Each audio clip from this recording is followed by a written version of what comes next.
안녕하십니까. 서울사이버대학교 글로벌물형물리학과 김영민입니다. 4차 산업혁명, 우리는 물류 쪽에서는 물류 4.0이다 라고 표현을 많이 합니다.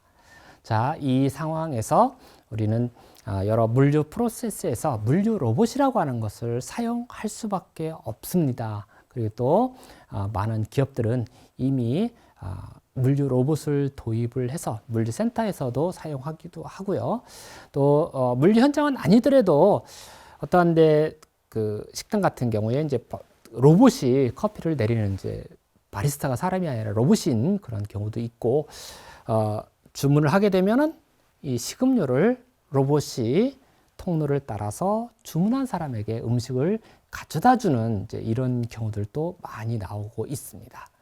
물류 현장 쪽에서 이 물류 로봇은 향후에 더 많이 사용될 거다라고 하는 것은 당연할 것입니다. 우리가 물류 로봇 하게 되면은 우리 이제 아마존 같은 곳에서 사용되고 있는 이제 키바 로봇, 이거 많이 보셨을 겁니다.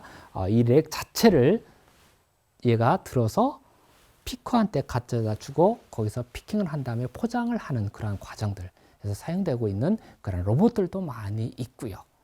또 우리나라 같은 경우는 아직은 뭐 상업용으로까지는 직접적으로 아니더라도 실질적으로 배송을 하기 위해서 테스트 같은 것을 시범을 많이 하죠. 그래서 여기서 주문을 하게 되면 음식을, 예를 들어 피자를 주문하게 되면은 다 여기다 놓고 이 로봇이 주문한 사람에게 가져다 주는 이런 배송용 로봇. 자, 이런 경우들도 이제 현재 시범 서비스가 제공되고 있습니다. 자, 이런 것들이 상용화가 된다라고 하게 되면은 물류 현장에서 이 로봇을 통해서 많은 업무들이 처리될 거다라고 하는 부분들은 얼마든지 예상되는 바입니다. 그래서 우리 물류 기업에 근무하고 계시는 약 한 500분에게 자, 물어봤습니다. 자, 이 물류 로봇 사용하실 겁니까? 라고 하는 그 사용 의도에 대해서 한번 제가 여쭤봤습니다. 자, 그래서 그 결과를 보면서 몇 가지 한번 생각들을 같이 공유해 봤으면 좋겠습니다. 자, 물류기업 재직자 약 한 500분에게 물어봤더니 쉽게요. 당신 물류 로봇 사용하시겠습니까? 라고 물어봤습니다. 5점 척도로 물어봤더니 그 중에서 대답하신 분이 약 한 3.9836, 약 한 4.0에 가깝게 물류 로봇을 나는 기꺼이 사용하겠다라고 하는 비교적 긍정적인 대답을 했습니다. 자, 그러면 쉽게 생각해 보면은 지금으로부터 약 한 5년 뒤, 10년 뒤 우리 물류 현장에서는 지금보다 훨씬 더 많은 로봇이 사용되게 될 거다. 우리가 볼 수 있게 될 것이다. 현재는 사람이 하던 물류 작업들을 로봇이 대체하겠구나 라고 하는 것을 생각할 수가 있게 될 것입니다. 좀 더 한번 구체적으로 올라왔습니다. 사실 이 물류 로봇을 도입을 하려고 하게 되면 물류 단순히 기기, 하드웨어적인 부분들에 대한 투자비도 들어가야 되고 소프트웨어도 들어가야 되고 또 이것을 운용하기 위한 전문 인력도 필요하고요. 그걸로 끝날 것이 아니라 결국은 이 물류 로봇을 통해서 뭔가 작업을 하게 되면 거기에 데이터가 쌓이게 될 텐데 이 데이터를 분석하고 활용하고 거기에서 어떤 인사이트를 찾을 수 있는, 때로는 포캐스팅 예측을 할 수 있는 그러한 전문 인력들도 추가적으로 필요하게 될 것입니다. 자, 어쨌든 간에 제가 한 500분한테 물어봤거든요. 그래서 전체적으로는 약 한 3.98이 나왔는데 여기서는 조금 더 세부적으로 응답하신 분들이 근무하고 계시는 회사 규모에 따라서 한번 나눠봤습니다. 약 한 1000명 이상이 근무하시는 기업에 재직하시는 분, 비교적 물류 대기업군에 근무하시는 분들이겠죠. 그리고 상대적으로 작은 규모의 약 한 300명 이하의 근무자가 있는 물류 기업, 이분들에게 물어봤습니다. 당신 물류 로봇 사용하시겠습니까? 라고 물어본 겁니다. 전체 평균은 아까 보여준 것처럼 3.98이 나왔는데 비교적 규모가 있는 물류 기업의 경우 제일 높게 나왔습니다. 4.16 정도, 5.0 만점입니다. 자, 5.0 중에서 4.16으로 물류 기업의 규모가 큰 그런 경우는 나는 기꺼이 물류 로봇을 사용할 거야 라고 응답을 하셨고, 반대로 상대적으로 규모가 작은 300명 이하의 물류 기업에 근무하시는 분 같은 경우는 나는 물류 로봇 사용할까 말까? 기꺼이 사용하겠다라고 하는 것보다는 상당히 낮은 수준의 약 3.85 정도의 결과가 나타났습니다. 물론 이제 이 가운데 있는 300명과 1000명 그 사이에 있는 경우도 실질적으로 사용 의도와 중간 정도를 이렇게 차지하고 있는 것을 볼 수가 있는데, 여기서 우리가 한번 생각해 봐야 될 여지가 있습니다. 무엇을 생각해 봐야 되냐면, 자, 이쪽에 1000명 이상의 재직자가 있는 물류 기업이라고 하게 되면 물류 로봇을 도입하기 위해서 투자할 수 있는 여력도 충분하고요. 사람도 확보할 수가 있습니다. 자, 그렇기 때문에 그분들은 기꺼이 물류 로봇을 물류 현장에 투입할 수가 있습니다. 그러나 제일 우려가 되는 부분들은 물류 기업의 규모가 좀 작은 기업들이에요. 자, 여기서처럼 이분들이 왜 다른 규모의 물류 기업보다는 사용할 의도가 낮다라고 이렇게 나왔는가라고 생각을 해보게 되면은, 물류 로봇 뭐 좋은 거 알지. 그런데 우리 회사에서는 물류 로봇을 사용할 수 있을까? 자, 그 비싼 장비 우리가 구입해서 설치해서 활용할 수 있을까라고 하는 의구심이 더 많이 잠재되어 있다라고 하는 생각을 합니다. 결국 그러면 어떻게 해야 될 것인가라고 하는 부분이에요. 그러면 그냥 우리는 기업 규모가 작으니까 지금처럼 그냥 작업할래, 사람이 작업하고 수작업할래, 이렇게 가야 될 것인가? 아니면 규모가 있는 기업처럼 우리도 적극적으로 도입해서 활용할 것인가 라고 하는 그런 부분들은 우리가 고민을 해볼 필요가 있습니다. 물류 프로세스라고 하는 것이 대기업군과 중소기업군으로 딱 구분될 수 있는 것이 아니라 서로 협업이라고 하는 부분들이 필요하기 때문에, 자, 여기에서 사용 의도가 상대적으로 높게 났고 이쪽에서 사용 의도가 상대적으로 낮게 나타났는데, 이러한 갭을 어떻게 해결할 것인가 라고 하는 부분들은 우리가 장기적으로 고민해야 될 부분입니다.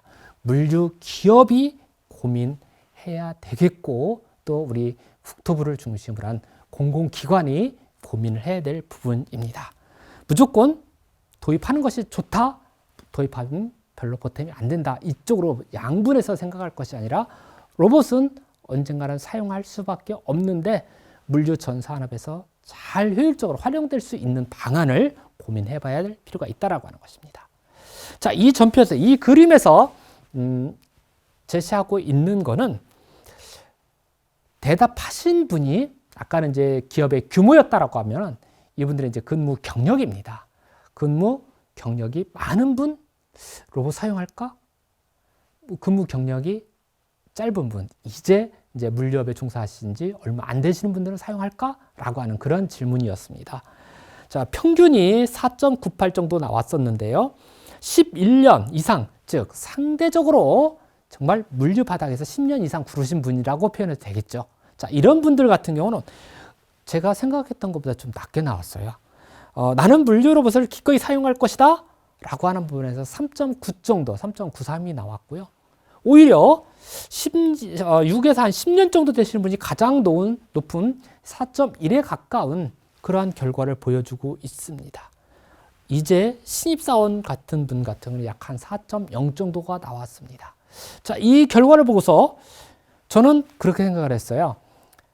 경력이 많으신 분들 같은 경우 물류 로봇의 도움을 받게 되면 물류 업무를 좀 더 효율적으로 할 수가 있을 것이다. 그렇기 때문에 이분들은 물류 로봇 기꺼이 더 사용할 거다라고 예상을 했거든요. 근데 정반대의 결과가 나왔습니다.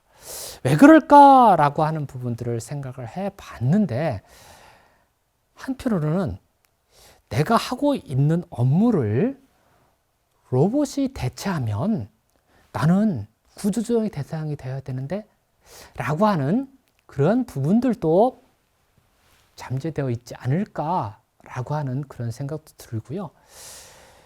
야, 로봇이 이 복잡한 업무 할 수 있을까? 그러다가 실수하면 내가 다 뒷수습해야 되는데, 아이, 그러느니 차라리 내가 하고 말어. 지금까지 내가 잘했기 때문에 그냥 내가 하고 말 거야. 굳이 돈 들여서 물류 로봇 사용할 필요 없어. 물류 로봇 사용하게 되면 일자리만 줄어들지. 라고 그렇게 생각하지 않으셨는가? 라고 하는 그런 생각도 해봤습니다. 이게 맞는지 틀리는지는 모르겠습니다. 자, 그러나 상대적으로 약 6에서 10년 정도 상대적으로 물류 경력이 근무 경력이 짧으신 분 같은 경우는 기꺼이 사용하겠다라고 하는 의견을 많이 표명했습니다. 사실 상대적으로요. 이쪽에 해당되시는 부분보다 이쪽에 해당되시는 분들은요. 요 스마트폰 톡 보내는 거, 문자 보내는 거 훨씬 더 빠르고요. 동작하는 거 훨씬 더 빠를 겁니다. 왜냐하면 이쪽은 훨씬 더 디지털 세계에 익숙하셨던 분들이기 때문에 그래요. 자, 그렇다고 하면 지금으로부터 약 한 5년 뒤, 10년 뒤 그렇게 되면은 여기 계신 분들은 거의 다 이제 퇴직 쪽에 상당히 이제 오랫동안 근무를 하셨기 때문에 벌써 정년을 하시는 분들이 좀 많으실 거고요. 이쪽 분들이 현재 이쪽 분들이 물류 업무에 있어서 의사 결정자는 아니겠죠. 실질적으로 물류 현장에 직접적으로 물류 업무를 하고 때로는 이제 업무 지시를 내리기도 하겠죠. 물류 업무에 있어서 가장 핵심적인 역할을 하실 분들이 이런 분들이 현재 이쪽의 분들일 거예요. 자, 그래서 이런 분들이 실질적으로 물류 업무에 개입을 해서 물류 업무에 있어서 디지털화라고 표현해도 되겠고요. 로봇화라고 할 수 있을 것입니다. 이런 부분들이 좀 더 확대가 되지 않을까. 그렇다라고 하면은 우리가 해보면 또 추가적으로 생각해 봐야 될 부분은 그렇다라고 하면은 자, 물류 로봇이 우리 업무를 언젠가는 대체를 하게 될 건데 아니면 내가 지금은 사람과 일을 하고 있지만 언젠가는 나는 로봇하고 같이 일을 해야 되는, 같이 공존해야 되는 그런 시대가 곧 올 거다라고 하는 것이 예측이 되기 때문에 어떻게 보면 내 개인적으로라든지 아니면 우리 기업 차원에서도 그런 부분에 대해서 사전에 준비를 해야 되지 않을까 생각을 합니다. 어떻게 보면 이제 출근하면 자, 뭐 인공지능 로봇이 됐든 간에 아니면은 그거보다는 좀 인공지능까지는 아닌 그런 로봇이라고 하면은 아침에 가면 인사를 해야 될 수도 있고요. 퇴근할 때 자, 내일 보자. 너는 밤새 일하고 있어? 라고 하는 이제 이러한 멘트까지도 같이 해야 되는 그런 시대가 오지 않을까 생각합니다. 로봇과의 공존하는 세상이 되겠죠. 어찌하여튼 간에 뭐 그런 것은 여담으로 말씀드렸고요. 우리 물류 기업에서 물류 로봇에 대한 사용에 대한 인식 조사, 자, 이런 것들을 같이 얘기해 보면서 향후 물류하는 데 있어서 이 로봇을 어떻게 효율적으로 잘 사용하고 활용하고 공존할 수 있을 것인가, 이런 부분에 대해서 생각해보고 또 우리는 어떻게 준비를 해야 될 것인가, 우리 기업은 어떻게 준비를 해야 될 것인가, 이런 부분들을 같이 생각해 봤으면 좋겠습니다. 자, 여기서 간략히 마치도록 하겠습니다. 수고하셨습니다.